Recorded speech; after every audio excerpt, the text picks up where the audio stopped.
Hello everybody, my name is Will and welcome back again to Sprocket. Today we're going to be building an armoured fighting vehicle tank thing with no tracks. We're going to do it wheeled. And that's because there's been a new update which allows us to put on invisible track segments there. You do have to do some file modification. If you look in the Steam community page for the game, you can see how this is done, but this means we can much easier get invisible track segments without having to do much file modification at all. So thank you very much for that one, Hamish. Now we just need to build something that looks cool. So I don't really know exactly what I'm going to do, but we'll work it out as we go. So here we go, I guess.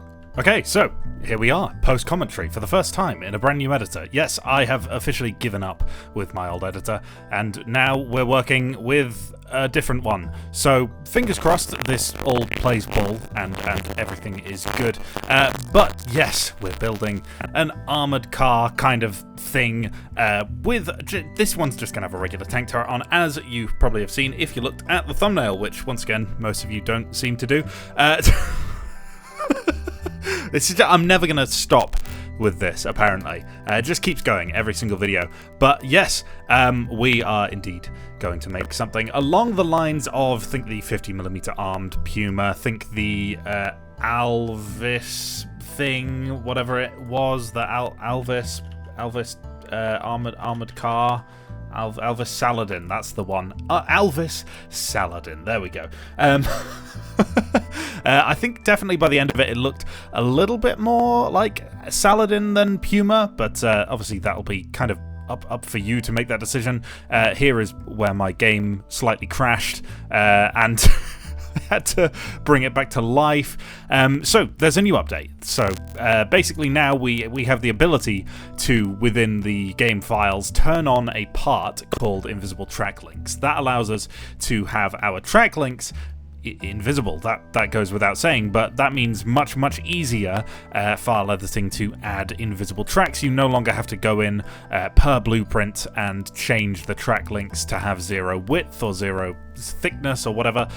You can now go in and literally just set that part to be available, click it in the editor, and you have a wheeled vehicle, as you can see. If you want to see how you do that, then you can go into the Steam community page for the game and you can have a look in there, because obviously this is an intended feature now.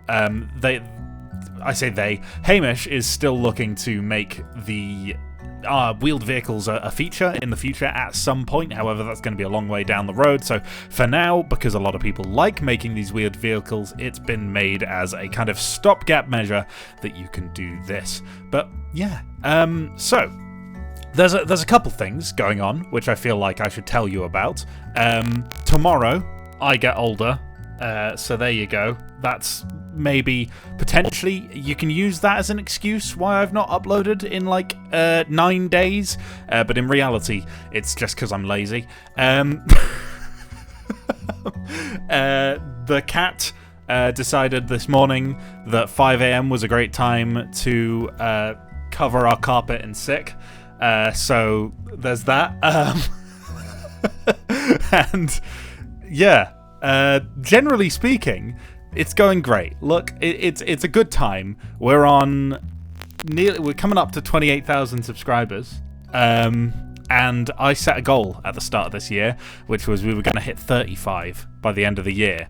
I don't think we're on track for that. However, you can fix that. You can fix that with the following: clicking subscribe if you haven't already. Look at that, I'm doing the YouTube thing. You can also turn on the notification bell. That's another one that people say. Give it 5 stars. Yep, we're rocking the 2005 YouTube experience here. I gotta say, this editor is much better at giving me a little preview. It's much smaller. It's a very small window at the top right of my editing window. However, I can actually see in live what's going on. I'm currently adjusting the fenders on this armoured car. I haven't built an armoured car in a long time. I don't think I've built a single wheeled vehicle yet in geometric internals that I can remember of. If I have done so, then I think what I'm just going to go as far as to say is that I'm going to ignore that, and we're going to say it's my first wheeled vehicle within the Geometric Internals update, so that I can put that in the title. However, looking back at my catalogue, we've done the like Swedish tank we started with. A Hellcat, 120mm gun SPG, the Tankat, a land ship, we had a competition, modern MBT, the Turtle tank, a Panther upgrade, an oscillating turret tank, the two law-friendly ones, those were both tracked, and then the like AMX-30. So no, I haven't done a wheeled vehicle, so I can claim that this is my first wheeled vehicle in this Geometric Internals update. If that's something I decide to do. Obviously, I might decide that that's stupid, and actually I don't want to call it that. But who knows? Yeah. By the way, if you haven't already, there is a video up on Yuzi and Scrapman's channels where I took part in a demolition derby. In Trailmakers, it's not this game, but if you haven't already watched that, that was incredibly fun. I do have the footage of that, so at some point I want to edit that into a full video, but if you do want to see that, then that's up on their channels. You can find a little bit more of me. I haven't just died in the meantime between making these videos. I do this thing called a job as well as YouTube, so that's where I am most of the time, and when I'm not doing that, occasionally I'm recording with those guys. But yes, that video, very good. I can recommend it, and hopefully we'll have my own version of it very, very soon. I want to do something a little bit different with it, and I need to get to grips with this editor before I do that, because those videos are normally, they're heavier on the editing than these Sprocket ones, I can't lie. In terms of time taken to record, I mean, these Sprocket ones are by far and away a longer investment of time in the overall process, but that's mostly because I just spent many, many hours designing tanks. And today, this was actually one of the shorter ones in recent times. I keep saying that videos are getting longer and longer to record, but this kind of came together fairly neatly. I wasn't 100% sold on it at all points in time. For instance, about now, I was starting to feel a little bit of doubt about whether this hull would work. My most concerning thing was this kind of massive flat area. I was thinking the turret doesn't really fit here, like it doesn't make sense. So I decided that what I would do is add a step to the side, because that obviously makes me makes that all better. No, I just needed to do something that I could kind of brainlessly do while thinking about what to do with the top, and eventually what I decided to do was kind of slant the entire back half of this roof down. That's kind of familiar to the Puma. I don't know if you agree on that, but in my head, that's kind of where that came from. And then that became a massive door to get in and out of the tank, or realistically 4 massive doors. A huge area of ingress-egress for the tank, so if it does set on fire or whatever, somehow without just detonating, given that this is an armoured car, filled with fuel and ammunition, so it probably wouldn't survive a shot, but if you do survive the shot, you can get out. Fingers crossed. There's also obviously the commander's cupola, and there is a little hatch on the front, which I believe I've already done at this point. Honestly, I wasn't paying enough attention. Adding steps, yes. I was getting a weird issue where for some reason when I duplicated parts, they weren't going in a perfectly straight line when you like alt drag on them, but oh well, we decided that was good enough as a ladder. Just don't pay too much attention, or you might notice that the rungs are not equally distant apart. It doesn't mean it's not a usable ladder, you know? And here go on.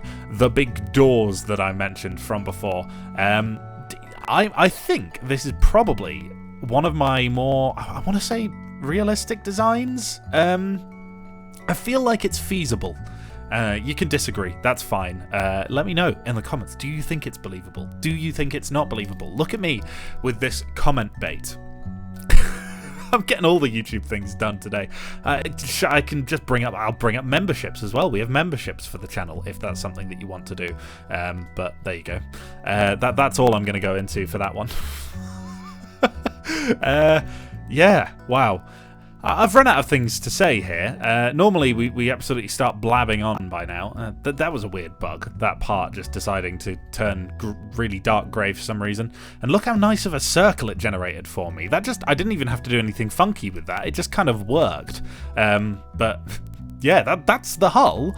Pretty much done there. That's gone by quicker than I expected it to. Okay, so that is pretty much the hull that I think I'm going to go with. I have no clue what it really looks like. I've kind of been roughly going off, like, it's a Pana design. I can't remember the name of the thing. Or is it Alvis? Alvis Saladin. That's the one. But also, it's definitely got a little bit of Puma in it. Generally, the Alvis is 3-wheeled per side. Obviously, not overall. That would be an interesting design. But this is 4 wheels per side. And then it's kind of got that, I don't know, general shape of a Puma, but feels a little bit more modern. I don't really know what I was going with, but I like it. I like it a lot. So we're gonna put a big old turret on this thing. I think I'm just gonna go for like a regular tank turret and just see how it comes out. Could definitely put like a tank destroyer gun on here. Could definitely put an anti-air on here. Just think a normal turret is probably going to be the coolest. So yeah, I'll just do that, I suppose. One thing that is slightly annoying about DaVinci in comparison to Vegas, which is what I used to use, is when you're recording audio, you kind of have to have everything previewed. You might be able to mute individual tracks, but I used to be able to hear like when I stop talking and when the audio starts.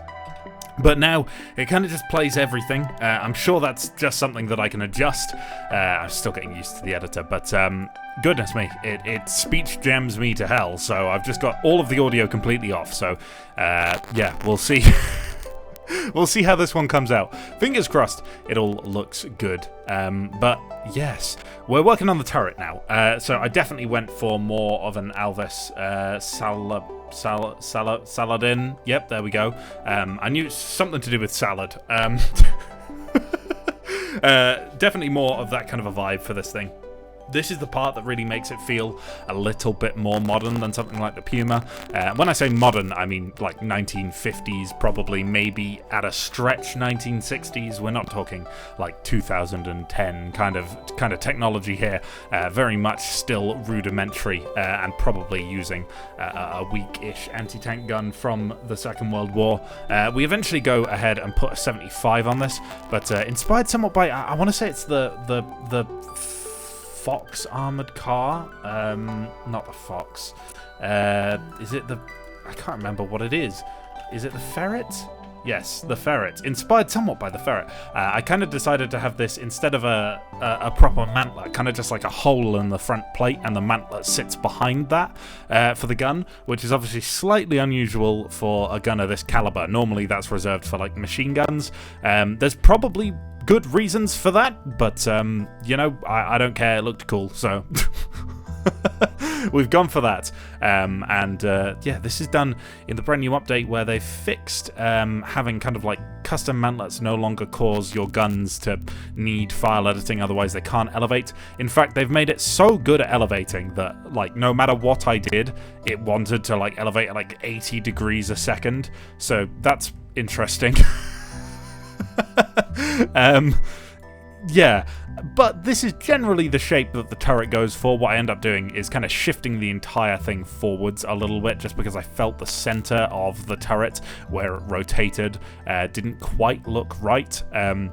If you want to preview like how your turret looks while it rotates, I just rotate the entire turret object because that is always a perfect circle, so it'll never be slightly off, and that gives you just an idea of like, okay, if I have my turret 90 degrees to the right or the left, how is that going to look? Is that going to look good? You can see me doing it there, and I was like, not really. I'm just gonna move everything forward here, and you can see actually that front plate of this turret isn't technically connected via faces to any other part of the turret.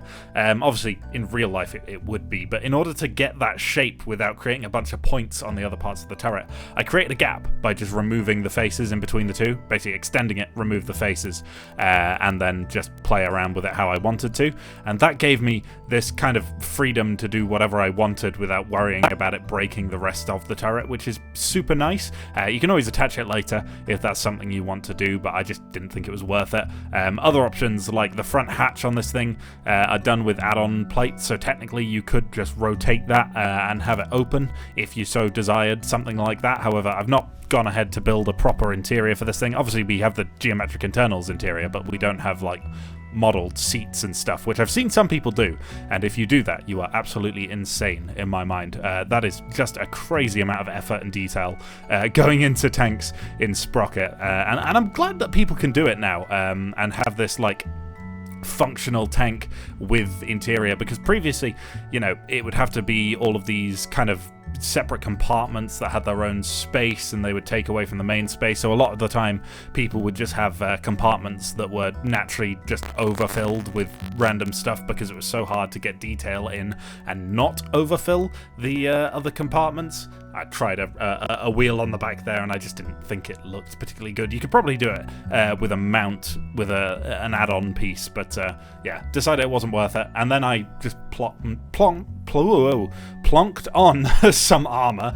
Completely forgot how to speak there, and that is just so that I can get ready for adding the internals, so I don't end up building the internals and then realizing that they don't fit once the armor's put on. Okay, we have a turret on there now, and I'm somewhat happy with it. I mean, it's not... I don't think it's quite as good as the hull, but I think it fits. It's definitely on the smaller side. I might have to downgun it. It's currently got a 75. That might be on the excessive side. We might have to go more like 57mm cannon, because this is quite the small armored personnel carry. Not in APC anymore, really. It's just like a light armored car, really. Scouting vehicle, really. I reckon we can probably fit 3 people in this, is what I'm going to go for. So that is hopefully going to be good. I want to leave this kind of back area open, because this should be a fairly decent spot to have like a big old door to allow crew in and out quite easily. So if I can cram all of the engine stuff in the back, ignore where the sprockets are, that's just where I've had to do it so that I can actually hide the things. But we should be able to get a fairly spacious interior in here for 3 people, and I might even have one guy at the back, kind of maybe facing backwards as a radio operator. That might be an idea, but we'll see, because it's now time for everyone's favourite part of the video, which is human Tetris, again. And I think it's really going to be Tetris today.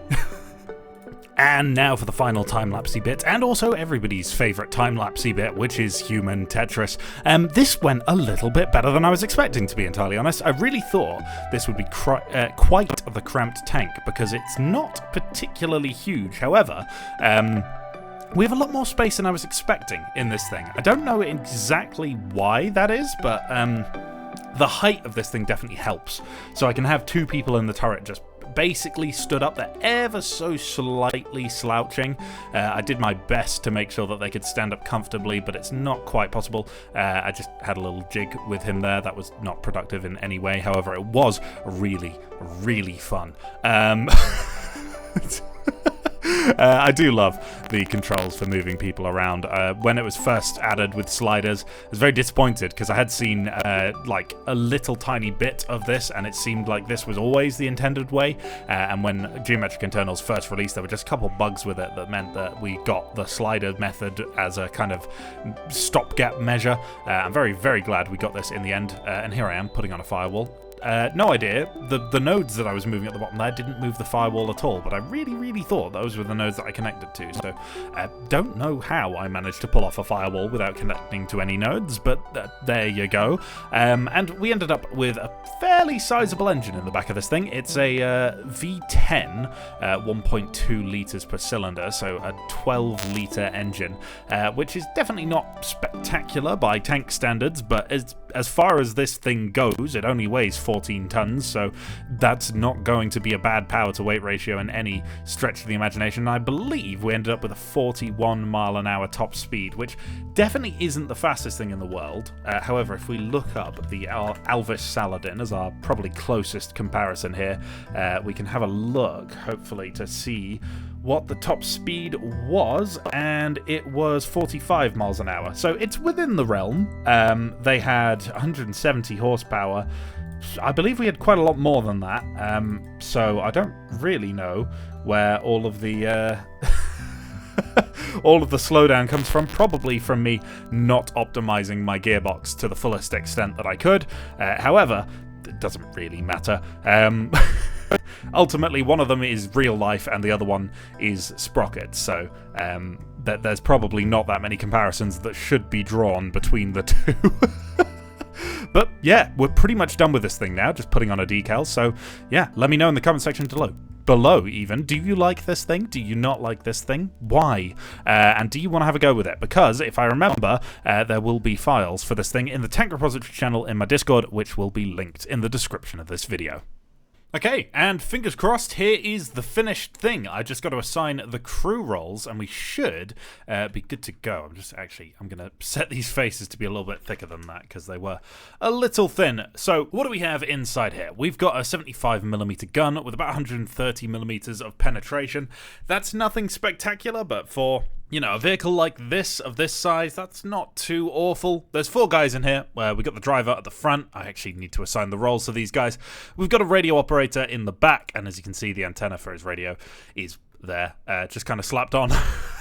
And then we've got a commander, we got a gunner. So theoretically, we should be able to be fairly efficient inside this tank. I'm just going to assign the roles, and we can give it a shot, and hopefully it drives okay. I'm not entirely sure how it's going to play, being a wheeled vehicle in this patch, but fingers crossed, good. And this update also came with a couple of changes to the laying drive, and I believe maybe also the turret traverse drive, but mostly the laying drive, which should make it a little bit easier to get these guns to actually handle better, basically. Previously, you know, sometimes we'd have to file at it in order to get them to work, but hopefully now we should be okay. Yeah, that's quite a lot better. If I do that, I can get 180 degrees a second. 2 seconds to spin 100... Yeah, let's do 10 degrees a second, roughly. That seems good. Okay, and then in theory, this should all play ball. We can move, we can turn. I don't think I actually set my reverse gear to work properly. I don't think I synced it up. It could be worse. So there we go. Shall we see how this gun actually acts? I've not added a scope, is what I've forgotten to do here, and for some reason it stopped rotating. What? How strange. Okay, fingers crossed that doesn't happen again. That was a little strange, but there we go. We have a sight now. We can actually look where we're firing. I don't know if this gun is going to be any good. The velocity doesn't look too bad. And our gun is once again locked in place. Is that because he's loading, or is it... I think it might just be that the gun acts so quickly that it doesn't really know what to do in the horizontal while it's also doing vertical. What can we do about that? Okay, I think we've got it working now. This is moving a little bit too ridiculously fast, so let's do that. And there we go. Now we should be back to working properly, and we can test out the gun finally, which I promised I was going to do a little while ago. But now, in theory, we should be able to do it. There we go. Oh, they got the range in perfectly, and immediately I've lost a crew member and my ammo. Looks like it's my driver. That's not the one that I was hoping to lose. Well, I mean, I wasn't hoping to lose any of them, but you know what I mean. And... ooh, dear. There goes our engine as well. I don't know how easy it is to actually blow this thing up. The enemy one obviously detonated quite quickly, but I don't know where they hit to do that. The ammo is in the side of the turret, but I don't know... looks like we've killed a pretty vital crew member there in that tank, and this one's still okay. Okay, we can use this one for our testing here. So let's see what the top speed is like, because that's quite important for a wheeled vehicle. I believe it should be fairly good. I'm hoping hoping for about 45 miles an hour, but I'm not entirely sure. To be honest, I don't know. I have no idea. All right, there we go. I was wrong about 45. It's 41. That's still not bad. Definitely not bad at all. And the turning rate is, I mean, it's not great, but that's probably because it's having to use tank steering, even though it has wheels. If we could actually use proper steering eventually, that would be great. I know it's probably a long, long way down the line, but it should eventually become a thing. And we've locked the turret forward again. I don't know why it's doing that. That might be a bug with the new update. That might just be something I've done wrong with my build, but I'm not entirely sure. That's fine. We can have a look what our suspension does when we ride over this stuff over here. And I'm thinking it's... What the heck? Oh, there we go. He's back. It should be okay, I think. No, my God, it's not okay. It's not good. That's... I was going to say we've got quite long torsion bars on this thing, but then it did that. Yeah, that's not so great. You've got to have a good spine to ride one of these things. That's okay. And can it take a jump? That's obviously the most important test of any tank. What does it look like in midair? Oh dear, I lost a lot of speed from doing that little turn, but it looks pretty cool. There you go. Don't know where all that dirt's come from. There is no dirt. It's just a pure concrete slab, this entire world. But there you go. There's our little armoured vehicle. Whoop, didn't mean to do that. Ooh, I also didn't mean to do that. Well... Oh well. Let me know if you like this one. If you did like this one, do you want to see anything else done with this chassis? I do think it looks a little goofy with how long it is, but I feel like there's reasonable levels of utility going on in this thing for that length. You know, we got the radio operator back there. He needs room, and also the ability to get out and in of the tank is probably quite important, and that is quite a large door there. So, fingers crossed, that's not completely stupid. But, yeah, if you enjoyed this one, that's all for now. Thank you for watching, and I will see you in the future. Bye-bye!